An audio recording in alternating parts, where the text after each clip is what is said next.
Amid the many, tattered missing persons flyers, a family quietly tiptoes barefoot through an empty store of a ghost town. The family's mother, Evelyn Abbott, Emily Blunt, carefully looks through a cluster of uncollected prescription bottles for her eldest son, Marcus, Noah Jupe, who is sick. Evelyn gives Marcus some medication and uses sign language to reassure her deaf daughter, Regan, Millicent Simmons, that her brother is okay. Regan then checks on her younger brother, Beau, Kate Woodward, who is drawing a picture of a rocket on the floor. He signs to Regan, "Rocket, that's how we'll get away," then climbs the mostly empty shelves and reaches for a space shuttle toy. The toy falls from the shelf, but Regan scrambles to catch it before it hits the floor. Meanwhile, the family's father, Lee Abbott, John Krasinski, has scavenged some electronics for a radio which will boost its signal, as well as some cutting pliers for Regan. Evelyn signs to her family that it'll be dark soon and they prepare to leave when looks of horror come across their faces. Beau has the electronic space shuttle toy in his hands, which Lee carefully takes from him, removing its 2 AA batteries.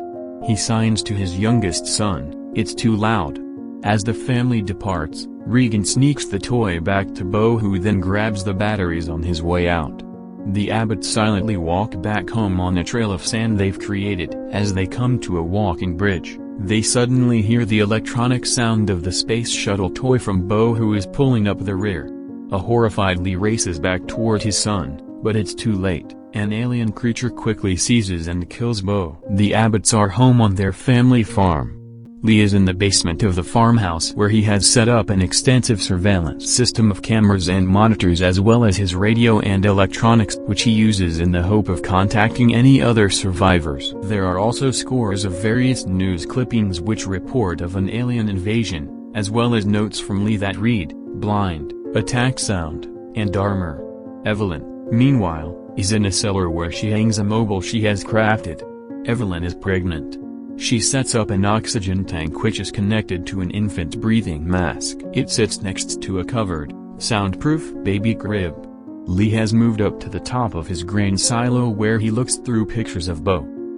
Evelyn asks Regan to tell her father that dinner is ready, which she reluctantly does.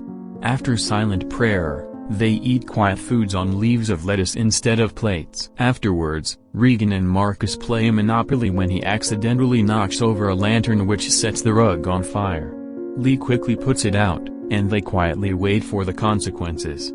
It seems as though they've dodged a bullet, but then hear a loud noise on the roof. Lee looks out the window and is startled, but relieved, to see a raccoon fall from the roof. Lee looks out the window and is startled, but relieved, to see a raccoon fall from the roof. He heads down into the basement to work on a cochlear implant processor which will help his daughter hear.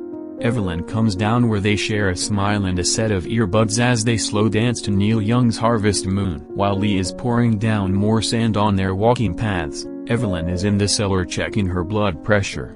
Her due date is just a couple weeks away. She places a stethoscope to her abdomen, revealing a strong, healthy heartbeat. Regan enters the house, being careful to walk only on the marked parts of the floor which don't creak, and wants to go down into the basement, but her dad stops her. He has added small amplifiers from a stereo to her new cochlear implant processor and wants to put them on Regan, but she stops him and signs that they never work. Lee, disheartened, hands them to her instead and starts to set out on an excursion. He wants Marcus to come with him, but the boy is scared and doesn't want to go. Instead, it's Regan who wants to go, but Lee tells her to stay and take care of her mom. She runs to her room and tries on the new cochlear implant processor.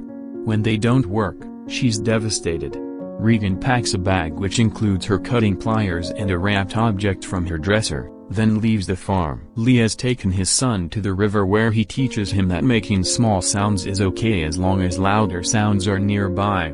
Next to a waterfall, they can speak freely to each other without fear of being heard.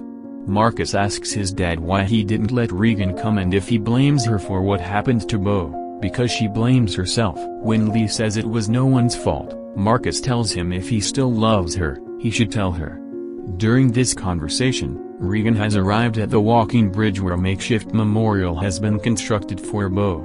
She unwraps the object from her dresser, which we discover is the space shuttle toy, then uses the pliers to cut a wire which enables the toy to light up without making any noise. Back at home, Evelyn is carrying a laundry bag up from the basement when it gets snagged on the stairs. She manages to pull it loose, causing her to fall and exposing the point of a nail sticking up from the stair. On the way back home, Leah and Marcus are startled by an old man coming out of the woods, and then notice the dead body of his wife on the ground nearby. Leah implores the old man to stay silent, but instead he lets out a primal scream. Leah grabs Marcus and runs as the man is quickly scooped up and killed by an alien. Back home, Evelyn's water breaks. She heads down to the basement and impales her foot on the exposed nail coming up from the stair. She manages not to scream out, but drops the picture frames she was holding, which draws an alien into the house. Evelyn pulls her foot off the nail, switches on the red light bulbs which run across the property and serve as a warning signal, and searches the shelves for a mechanical kitchen timer. The alien slowly walks down the stairs into the basement, listening for any evidence of life. When the timer goes off, the alien attacks it as Evelyn runs upstairs. She sees another alien in the front yard. Evelyn goes upstairs into the bathroom and sinks into the tub. She's starting to give birth as the alien comes upstairs. Lee has returned home and is horrified to see that the red lights have been switched on. He signs the word rocket to his son. Then tells him, "I need you to make a sound louder. You can do it." Lee grabs his shotgun as Marcus sprints to a designated area and lights a fuse which sets off a series of fireworks. Lee searches the house and walks into the bathroom where he sees an empty bathtub covered in his wife's blood. He starts to weep, believing Evelyn is dead, then discovers that she is safe and hiding in the shower with their new baby boy. Marcus, meanwhile, is walking back toward the house when he hears an alien. He makes a run for it into the cornfield, but runs straight into a tractor wheel, knocking himself unconscious. Regan has returned home and notices the beam of Marcus' flashlight coming out from the cornfield, but cannot hear the alien coming up behind her. But as the alien moves closer, Regan's cochlear implant processor starts producing a high-pitched feedback which distresses the alien, causing it to run off. Regan finds Marcus and they retreat to the top of the grain silo. Lee has taken Evelyn to the cellar and placed his new son into the soundproof crib. Evelyn thinks about Bo and regrets that she didn't carry him on that fateful day. Then, before getting some much-needed sleep, makes Lee promise that he will protect their children. Leah leaves to look for the kids as we see water rushing down into the cellar. Later, Evelyn wakes to find that the cellar has flooded. On top of this, an alien has climbed down inside the room, and the baby is sleeping in the soundproof crib but the top is open. Evelyn carefully picks up her baby and slinks to the back of the cellar behind the waterfall flooding the room. On top of the silo, Marcus signs, "Don't worry, he'll come for us." But Regan shakes her head, replying, "He'll come for you." All of a sudden a hatch on the top of the silo breaks, causing Marcus to fall inside of it. As he's slowly drowning in the grain, the alien in the cellar with Evelyn is drawn out by the noise.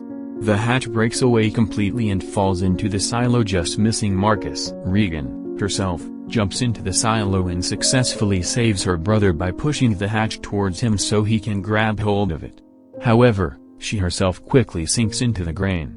Marcus climbs onto the hatch and pulls out his sister to safety. Regan and Marcus both sit safely atop the silo door, but then they hear a crash on top of the silo. The alien from the flooded cellar jumps in the silo as the kids cover themselves with the hatch door. They seem doomed until Regan's cochlear implant processor once again lets out a piercing feedback, forcing the alien to crash out the side of the silo. Regan and Marcus crawl out of the silo and into a pickup truck. Lee has arrived on the scene and grabs an axe, but is quickly attacked by the alien, which causes Marcus to scream. Upon hearing this, the alien heads for the truck and starts ripping it open. This time when Regan's processor starts its piercing feedback, she turns it off. Now the alien can safely resume its attack on the truck. Lee, who is badly injured, makes eye contact with his daughter and signs, "I love you. I have always loved you." He then lets out a yell to Evelyn, and the kids hear the alien approaching, so they retreat back into the house and head down to the basement.